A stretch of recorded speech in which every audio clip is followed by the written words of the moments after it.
Another Tweeterhead statue, unboxing the Jon Stewart Green Lantern 1/6 scale maquette. Let's get into it.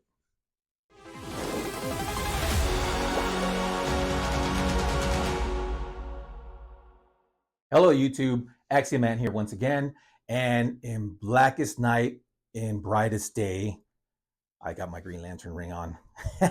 It's a little cheap one. It's not the movie accurate one, which, depending on who you ask, the whole Ryan Reynolds thing, Green Lantern, not universally liked. I thought it was all right. But today, as I'm continuing my re-unboxing set of videos, I started off with Superman and I moved on to Wonder Woman. And now I'm moving on to the space cops themselves, the Green Lantern Corps. My personal favorite Green Lantern, Jon Stewart. If you've seen some of my videos, I'm always going to have a soft spot for service members, military veterans, things like that. And Jon Stewart is definitely one of those guys. He's a Marine. I'm Army, but I respect the hell out of a Marine and the Marine Corps itself. He's not the only service member that's joined the Green Lantern Corps, but he's definitely my favorite. So I was super happy when collecting the line and going to the cons and seeing Tweeterhead displaying what they're coming up with next as far as the line goes. When I saw that it was Jon Stewart and not Hal Jordan, I was like, nice. Sometimes we need a change of pace, right? Sometimes we need something else that's not the standard. Not that, hey, I have nothing against your Supermans and your Batmans and your, but it's like, come on, give us a different version. There's so many of them, right? At least as it pertains to us statue collectors, sometimes we want to see a different take on a beloved character. I was all the way to OM back, so happy that they made a Jon Stewart rendition to add to their Justice League line. As I collected the Jim Lee art covers for the Justice League when they relaunched it to the New 52, they went with the Jon Stewart. So me and my OCD brain, it was perfect because it fit the covers. And I'll do a snapshot of the covers that I'm referring to. If you've seen some of my room tour videos, you'll know what I'm referring to once I insert the snapshot of the comic books. It was awesome because it fit the whole, like, it was just perfect. But enough flapping my gums. Let's go ahead and get to unboxing the 1/6 scale maquette Green Lantern by Tweeterhead. Let's go. So I've already spun this thing around, but as you can see, the front of the box is exactly what you've already seen. It's got the statue right on the front. The sides are just your standard Green Lantern logo. On the back, just it's actually OA. It's where the Green Lantern Corps headquarters, if you will, is at. Nice green everywhere. Why not, right? It's the Green Lantern Corps. It'd be a little silly if they didn't go that route. But let's go ahead and open the box itself. Just as before, you're greeted with generic styrofoam. So let's go ahead and get this out of the box.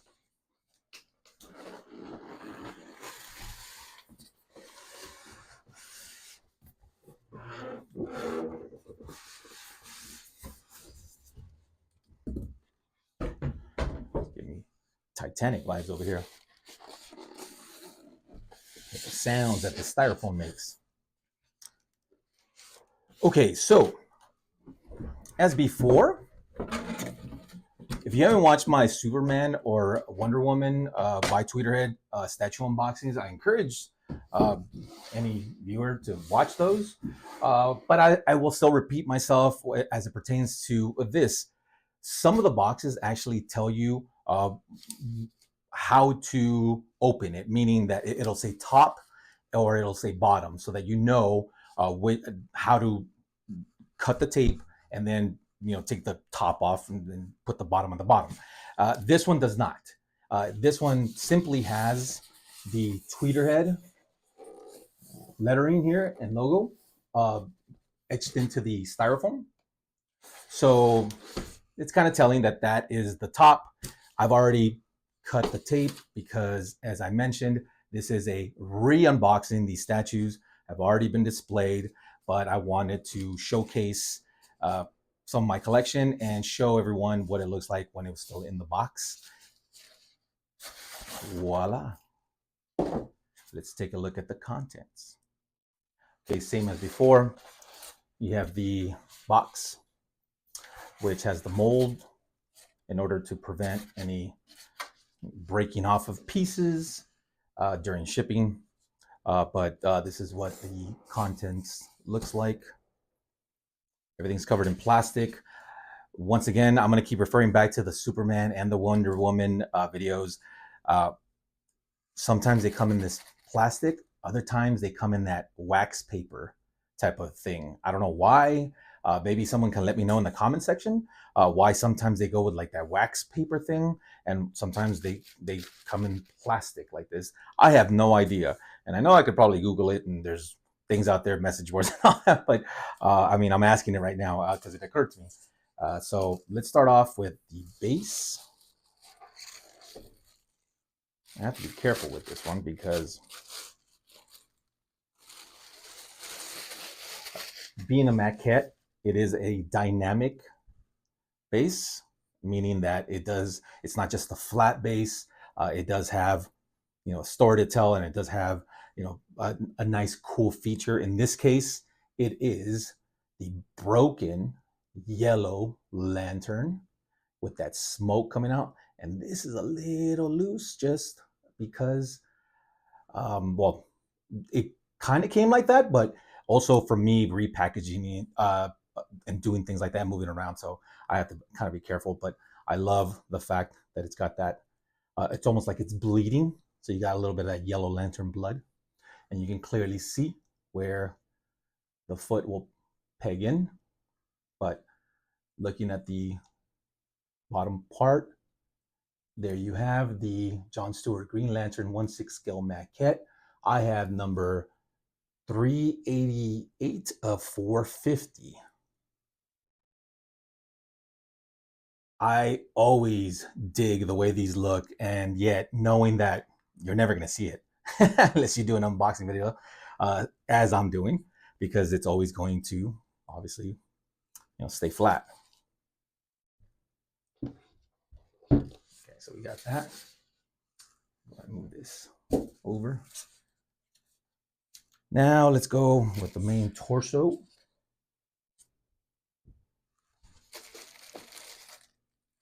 So it does come in one piece, although the arms and the head are the switch outs. But for the most part, you won't have to piece him together. As any Green Lantern fans out there know, there is different variations of the suit. In this case, I mean, I love the simplistic yet powerful Jon Stewarts Green Lantern suit. So here is the torso, and of course I'll do close-ups. This is mostly just to unbox it, unwrap it, and do that whole number. So comes in one piece. I'm just gonna go ahead and piece him in real quick just so that he's not laying on the table. Oh, there he goes. All right, there you go. Looks a little weird with no head. And speaking of, this does come with two different portraits. So the first portrait is that piece right there. And has a switch out, which I think is the more classic version, which is this piece right here. Both have those Green Lantern eyes. Nice paint application on that. When we do the close-ups, you guys will be able to better see the facial hair, the haircut, that whole attention to detail part of it. And it does come with an exclusive figure, which is another Green Lantern core member. How cool is that? This is the exclusive. So comes with on his home planet, he is the Green Lantern, and you can even tell that he has the ring. I don't know if the camera will catch that, but definitely there. Oh, let's do some arms. It's arm day. So this particular arm has a construct. The Green Lantern is obviously constructed a weapon. So he is holding said weapon. I always hear a lot of collectors, especially as it pertains to Green Lantern, about the constructs. It's always hit or miss. It's always hit or miss. And I get it. If you go out there and see some of the other Green Lantern statues, you guys will see what I'm referring to. But yeah, definitely kind of hit and miss most of the time. But here's another switch out. You can see that it's got the magnet. This is just a fisted arm, no weapon, construct, or ring. All right. The next one. Okay. A clenched fist once again, but this one clearly holding or wielding the Green Lantern ring itself. All right. And the last switch out is more of a flexed. So you got that bicep action going on. Man, look at this. This guy's built. You got the magnet there, and you got the muscle definition, and then of course you got the Green Lantern ring. So you can clearly see that you can set them up in two different ways because he's not wearing two rings, and yet there's just different ways to position the statue. So let's get into some close-ups. Here is the statue without any of the switch outs. It looks a little strange, but it is what it is. This is the statue collecting world.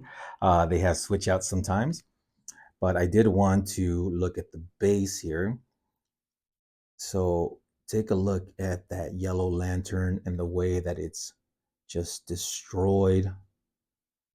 Victorious Jon Stewart Green Lantern. As I mentioned before, it's almost as if it's bleeding, and you can see a lot of the detail in the cracks, and just the paint application looks just amazing. Even the crater itself, where the yellow lantern is bleeding, I guess, if you will, or dying with that plum of smoke, which I said is a little loose. So it's a little loose, so I have to be careful with that. It just amazing. And the rock itself, obviously he's on a distant type of planet. One small thing before I forget, I mean, even the fact that they added texture to the bottom of the boot. I mean, you want to talk about attention to detail, that is it right there. But just check out all the texture in the platform itself. He's obviously on a distant planet, a strange planet. I could be wrong. Maybe it's labeled and this is exactly somewhere where hardcore Green Lantern fans would know exactly what the base is. So I apologize if I'm not very savvy when it comes to that, but nonetheless, I am very impressed with Tweeterhead's work on this base. And moving up to the torso, you can see a lot of the leg definition. His lantern suit is very basic, as you can tell. It's just the black all around with the green boots and the green top. I guess you can call it a pauldrons. It doesn't really fit. There has to be a better term for that, but there you go. But what I'm really liking of what I liked when I first saw this statue at San Diego Comic-Con was the sheen coming off the green. I mean, look at the shadowing on this, and I do believe the camera's capturing it, but you can see the sheen off of the green, so it's almost glowing. You see how the light bounces off of his boots, but not the rest of the base. That's because it has a special paint application to make it stand out and have that nice glowing sheen. Beautiful touch. It's got to be some kind of metallic paint, but even though it's all black suited piece, you can tell that there's been some shadowing done here, obviously with some white and some gray paint to make it distinguish. Got the glutes, got the glutes back there, but I mean the muscle definition on this statue is next level. I mean, look at those traps there. Traps, I think it's trapezoids. I'm a little bit of a chubby guy, Axiom Comics viewer, so I'm not well versed on some of the anatomy here, but definitely has the abs going there. Uh, Muscle structure on point, very comic book accurate. But look at the sheen and the green on this. Just, I can't say enough about it. It's just awesome. I love the fact that it glows and then the light bounces off of it. And then you have the iconic just Green Lantern logo dead center right on the chest. Love it. Let's put some of the switch outs. I'm going to start uh, with the classic portrait. So you got the green eye application there. You got the nice glowing effect, and he's got the military haircut, kind of fade going on. Not a lot of detail, but well done. The paint application, you can see some of the sheen on it as well. The shadowing, very well done. Let's go ahead and place them on top.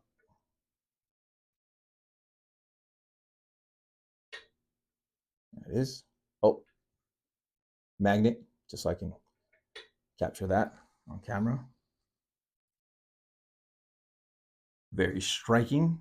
And let's go. I'm going to go ahead and show the way that I have them normally displayed. So this is one of the switch outs. You got the Green Lantern, and it matches the entire motif. Not sure if I can get the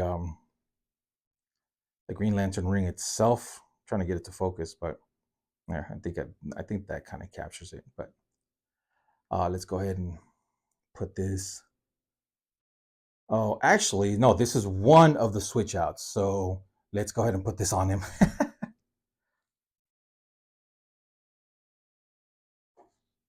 So this particular arm holding or wielding the ring is if you want to display him with the construct. So you see how he's wielding the ring. It's kind of in a downward position. And what you do is now you get the arm that's holding the construct. Once again, you got the magnet.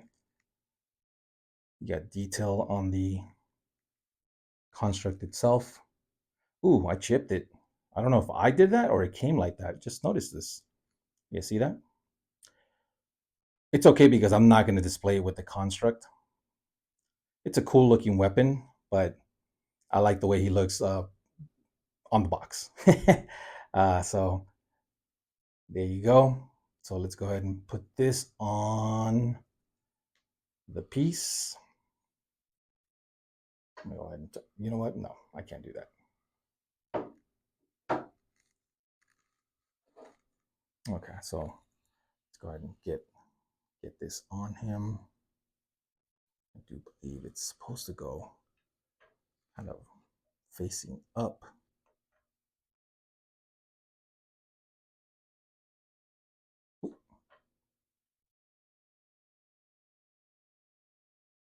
me see, trying to work the camera and get him going is strong magnet. Sorry for the camera work, guys. There, I was a little all over because I was trying to focus on the statue itself and trying to get it connected with the magnet. But this is one way to pose them, and of course, if you wanted to, you can use the other portrait, which is the other version. Same glow effect on the eyes, which I think is just badass. Just makes it look like it's actually glowing, even though it's just standard paint application. But he does have the goatee. He does have the clean cut on the top, but same shading. And then, I mean, even the eyebrows, I mean, just spectacular work here. So let's go ahead and put this one on. So that would be one way to display him, with the Green Lantern kind of facing down there. He's got the construct and he's got that goatee action. I mean, you can't argue with just displaying them like this. I mean, that is a superhero pose. But let's go ahead and put him the way I'm going to actually display him, which is exactly the way he looks on the box. Okay, so let's go ahead and take these off. I wasn't actually going to record this part, but might be beneficial to some, or maybe some are curious as to, just watching me remove the pieces and then putting these back on. There it goes. So you have that. You have the other arm. So as I pointed out, the other one had his bicep pointing down because the weapon was pointing up. So it's kind of a juxtaposition. But this one is flexing up because the only thing you're going to display is just the Green Lantern ring itself. I'm not sure if the camera will focus. Trying to get it to focus. Sorry, guys. Oh, there it is. Kind of. Close enough. Comment sections. You need to trim your nails, man. But okay, so let's go ahead and just put this on here. Strong magnet. There it is. And then the other arm is just plain, just power pose. No construct, none needed. He is a Green Lantern. The ring is enough. So there is the pose. That's how I will actually have him displayed, with the ring just facing forward. Amazing, just piece all around. Definitely must have for any Green Lantern fans.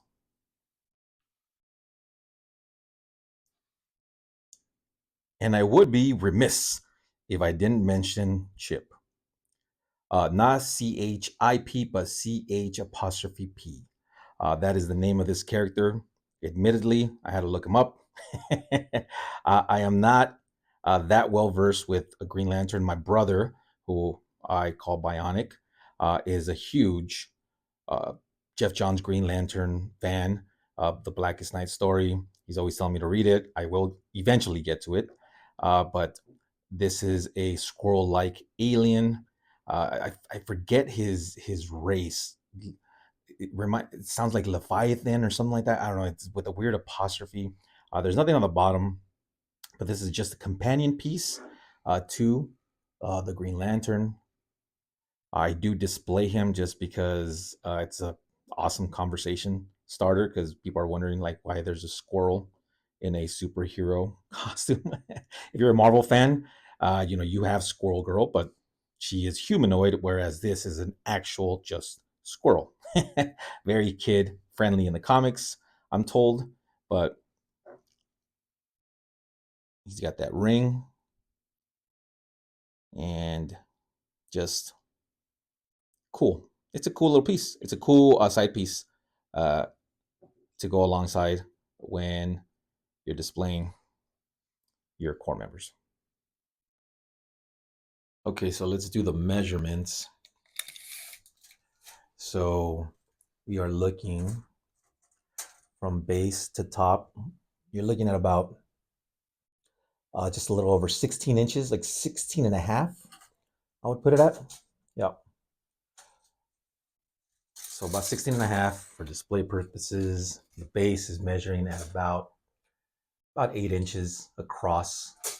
At the widest point, I would say, yeah, still 8 inches. Now, one thing I did want to do is do the switch out in case you wanted to display him with the construct, because this would add some height. Oh, there it goes. Okay. Struggling a bit. So at the highest point here, we would have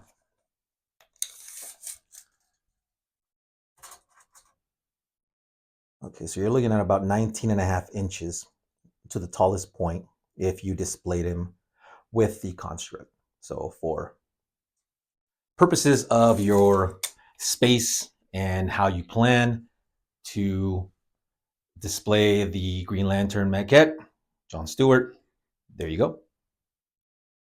These are the comic books that I was referring to earlier in the video. All Jim Lee covers. They are all triple signed by Jim Lee, Scott Williams, Alex Sinclair. So when these came out for the Justice League debut, of course, the Green Lantern chosen to match was Jon Stewart's Green Lantern. So as I mentioned, I was super happy when they decided, they meaning Tweeterhead, decided to go with this version of Green Lantern because it matches the cover. But that's it for this video. This has been the 1/6 scale maquette Green Lantern by Tweeterhead, specifically Jon Stewart's Green Lantern. I have him exactly the way I'm going to display him, the way he has been displayed. I just like the strong pose, and there you go. And I'm going to continue a series of these videos. We still have Aquaman, we still have Martian Manhunter, Flash, and yeah. So I'm going to unbox those or re-unbox those as well. But super happy to have this in my collection. If you guys haven't checked out Tweeterhead, their website, through Sideshow, I always put a link in the description, but check them out. These statues are amazing for 1/6 scale pieces. They might as well be 1/5. I mean, they're practically quarter scale in a certain way, depending on how you display them. But yeah, these things are amazing. Tweeterhead, mwah, as always. But there you go. As always, collect what you love and love what you collect. I definitely do. I'll see you guys in the next one.